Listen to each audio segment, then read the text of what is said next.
Hello అండి. Good morning. Welcome to Queen's kitchen. ఎలా ఉన్నారు అందరూ? మేమైతే బాగున్నామండి. సో, ఇవాళ సరికొత్త రెసిపీతో మేమైతే మీ ముందుకొచ్చేసామండి.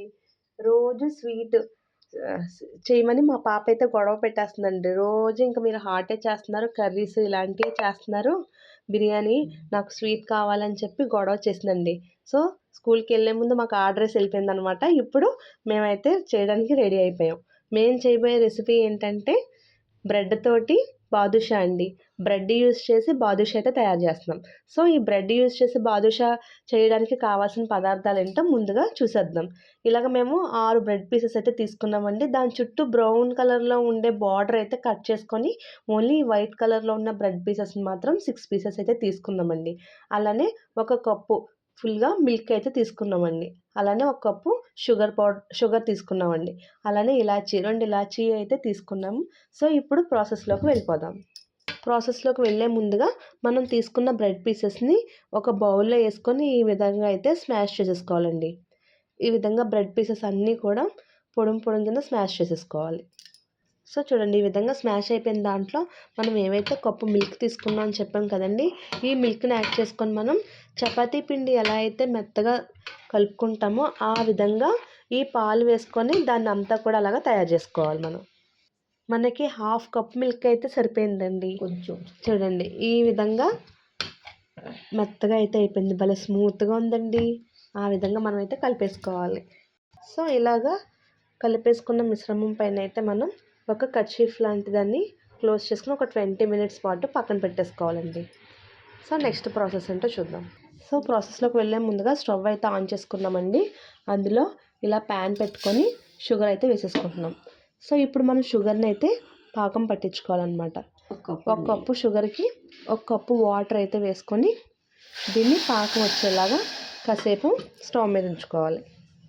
చూడండి 10-15 మినిట్స్ తర్వాత మనకైతే పంచదార ఈ రకంగా మెల్ట్ అయిందండి. సో, పట్టుకుంటే మనకి ఇలా రావాలన్నమాట.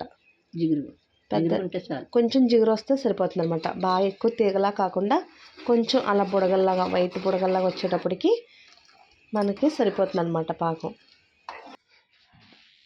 మనం తీసుకున్న బ్రెడ్ పిండి అయితే 10 మినిట్స్ తర్వాత నానిందండి. నానిన దాన్ని మేము ఈ రకంగా బాదుషా షేప్ వచ్చేలాగా చేసుకున్నాం అనమాట. కొంచెం చేతికి నెయ్యి అద్దుకొని ఈ విధంగా అయితే చేసుకున్నాం అనమాట బాదుషా షేప్. సో, దీని తర్వాత స్టవ్ అయితే ఆన్ చేసుకొని వాటిని ఫ్రై చేసేయడానికి సరిపడా ఆయిల్ అయితే వేసుకున్నాం. ఒక 5 మినిట్స్ తర్వాత మనకి ఆయిల్ అయితే హీట్ అయిందండి. హీట్ అయిన ఆయిల్‌లో మనం ఏవైతే రెడీ చేసి పెట్టుకున్నామో బ్రెడ్ తోటి బాదుషా ఈ రకంగా 1 బై 1 ఈ ఆయిల్‌లో అయితే డీప్ ఫ్రై చేసుకోవాలి మనం. సో, గోల్డెన్ కలర్ వచ్చేలాగా వీటినైతే ఫ్రై చేసుకుందాం. సో, ఈ విధంగా మనకి గోల్డెన్ కలర్ అనేది రావాలండి. వచ్చిన వాటినైతే మనం ఇలాగా ప్లేట్లోకి అయితే షిఫ్ట్ చేసేసుకోవాలి. సో, ఈ విధంగా తీసిన వాటిని మనం ఇప్పుడు దీన్నైతే షుగర్ సిరప్‌లో వేసేస్తున్నామండి. సో, ఈ రకంగా షుగర్ సిరప్‌లో వేసేసుకోవాలి.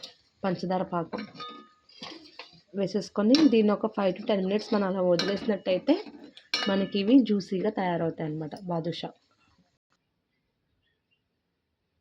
సో, ఒక 5 మినిట్స్ తర్వాత మనమైతే వాటిని పాకంలో నుంచి ఇలాగా సర్వింగ్ బౌల్లోకి అయితే షిఫ్ట్ చేసుకున్నామండి.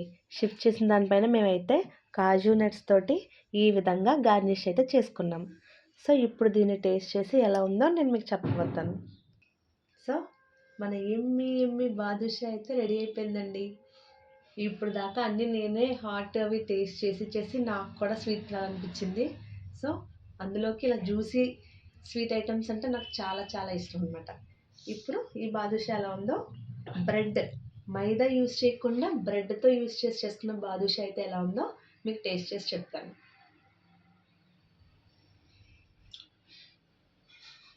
వావ్!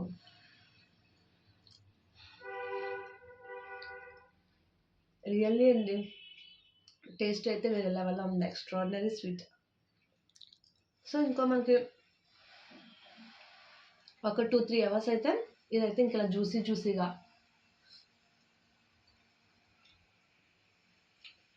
చాలా టేస్టీగా ఉందండి. బాదుషా ఎలా అయితే ఉంటుందో అదే ఫ్లేవర్ వచ్చింది మనం బ్రెడ్‌తో చేసుకున్నా సరే. సో, మీరు కూడా బ్రెడ్ తోటి బాదుషాని మేమైతే ఎలా తయారు చేసామో మీరు కూడా అదే విధంగా తయారు చేసి కామెంట్ సెక్షన్లో చెప్పండి మీకైతే ఎలా వచ్చిందో. ఇప్పుడు మీకోసం ఒక హెల్తీ టిప్.